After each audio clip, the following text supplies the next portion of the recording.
Our group has been interested in why it is that so many people get cardiovascular disease the older they get. As a matter of fact, people over the age of 65 continue to have an increase in prevalence in cardiovascular disease the older they get. And this is in contradistinction to the fact that the second highest single killer of older people, which is cancer, goes down as you go up with age.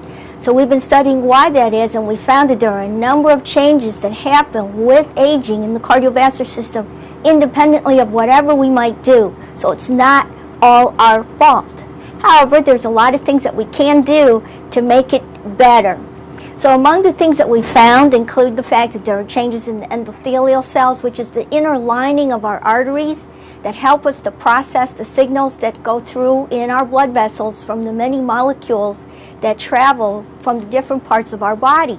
In addition to that, the connective tissue that's formed around the arteries and within the muscle increases, so that makes the heart and the arteries stiffer. What that means is that the heart has to work harder to pump blood against the greater resistance. So all these things make it so that the older cardiovascular system has to work harder against greater resistance, and that means that it's a greater tax even at baseline.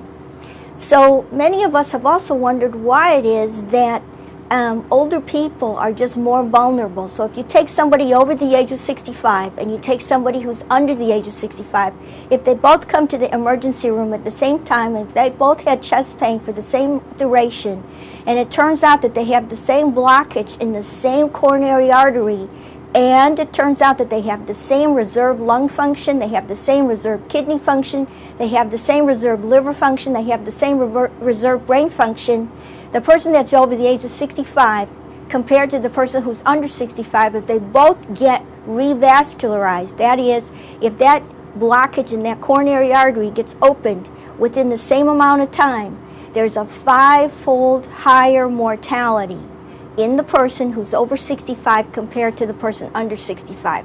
So why is that? If you revascularize at the same time and everything else is the same, why is the mortality still so high? It's not because of the supply of blood flow, because you've reestablished it, and yet they're still at greater risk.